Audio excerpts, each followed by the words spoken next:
అధికార పార్టీని ఓడించి ఇంటికి పంపించడానికి ప్రజలందరూ కూడా కలిసి వచ్చారు. అవునా కాదా తమ్ముళ్ళు అని అడుగుతున్నా.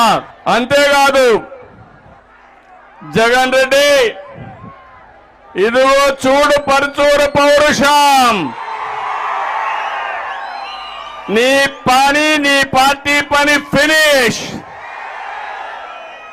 భూస్థాపితం అవుతుంది. అవునా కాదా అని మిమ్మల్ని అడుగుతున్నా. ధైర్యం ఉంటే ఎక్కడికక్కడ తెరలు కట్టుకొని తిరగడం కాదు. ఈ పర్చూరు మీటింగ్ ఎంత స్వచ్ఛందంగా వచ్చారో ఒకసారి టీవీ ఆన్ చేసి చూడు జగన్ రెడ్డి, నీకే తెలుస్తుంది. ఒకవేళ టీవీ చూడాలంటే భయంగా ఉంటే మా తమ్ముళ్ళు ఇక్కడనే ఉన్నారు, యూట్యూబ్ లింక్ పంపిస్తారు. ఒకసారి చూసుకుంటే రాత్రిలో నీకు నిద్రలు రావు. ఇవే చివరి రోజులు.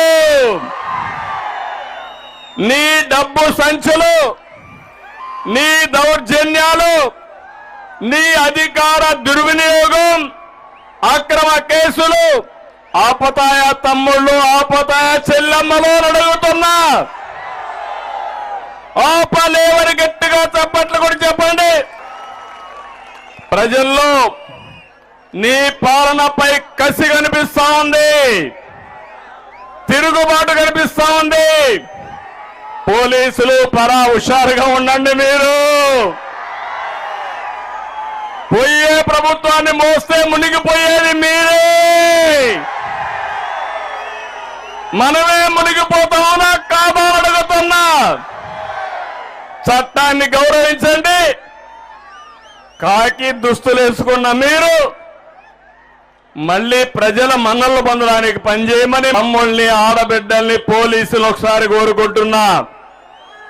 నేను ఒకటే చెప్తున్నా, మేము మీటింగ్ పెడితే అడ్డుకుంటావా పిచ్చి జగన్ రెడ్డి అని అడుగుతున్నా. పరుచూరులో మీటింగ్, జగన్మోహన్ రెడ్డి ప్యాంటు తడిసిపోయింది. అందుకే అతను చేసిన పనులు మీరు చూస్తే ఇది ఎండోమెంట్ భూమి అంట. ఓకే, ఎండోమెంట్ భూమే.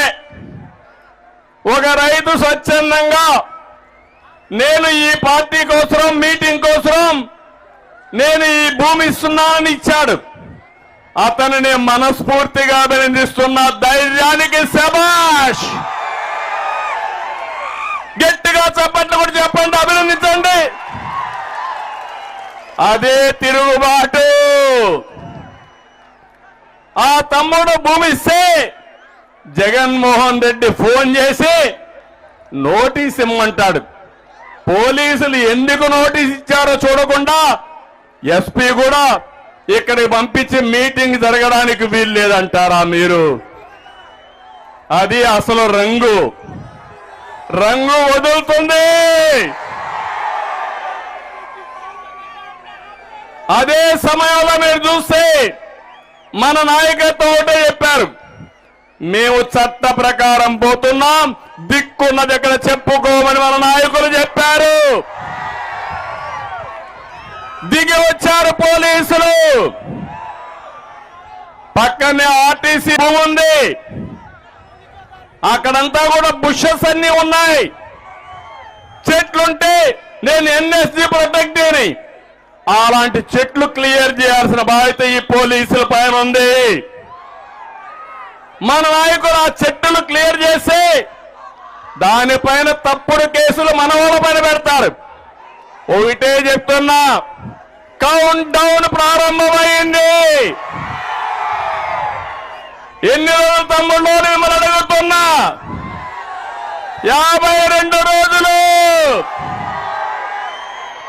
ఆ 52 రోజుల తర్వాత తెలుగుదేశం జనసేన సునామీ. గెలుపు మనది. అనుమానం ఉందని అడుగుతున్నా. అడ్డం వస్తే నిలువుగా తొక్కుకుంటూ పోతాం తప్ప నిలిసేది లేదు. సిద్ధమా అని మిమ్మల్ని అడుగుతున్నా. ఏమమ్మా సిద్ధమా అని మిమ్మల్ని అడుగుతున్నా. ఏం తమ్ముళ్ళు సిద్ధమా అని మిమ్మల్ని అడుగుతున్నా. మీరు జగన్మోహన్ రెడ్డి ఓడించడానికి సిద్ధం. వైఎస్ఆర్ కాంగ్రెస్ పార్టీని భూస్థాపితం చేయడానికి సిద్ధం. జగన్మోహన్ రెడ్డికి అభ్యర్థులు దొరక్క ఎత్తుక్కొని సందిగ్ధంలో పడిపోయాడు. ఇక్కడనే చూశారు మొన్నటి నుంచి ఒక బకాసురుణ్ణి ఇక్కడికి పంపించాడు. మళ్ళీ అనుకున్నాడు ఈ బకాసురుడితో లాభం లేదని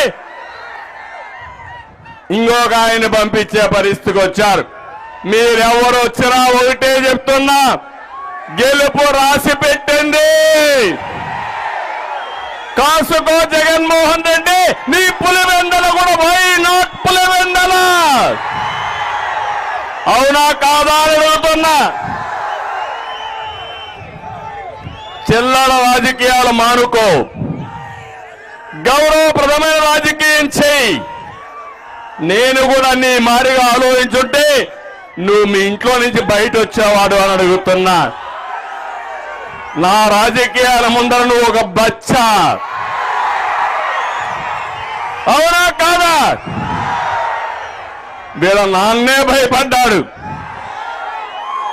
అలాంటి ఈ బచ్చాకు నేను భయపడాలా తమ్ముళ్ళు అని మిమ్మల్ని అడుగుతున్నా. నేను పనిచేసేది తెలుగు జాతి కోసం, మీకోసం, ఈ పేదవాళ్ళ కోసం, నా తెలుగింటి ఆడబిడ్డల కోసం పనిచేస్తున్నా.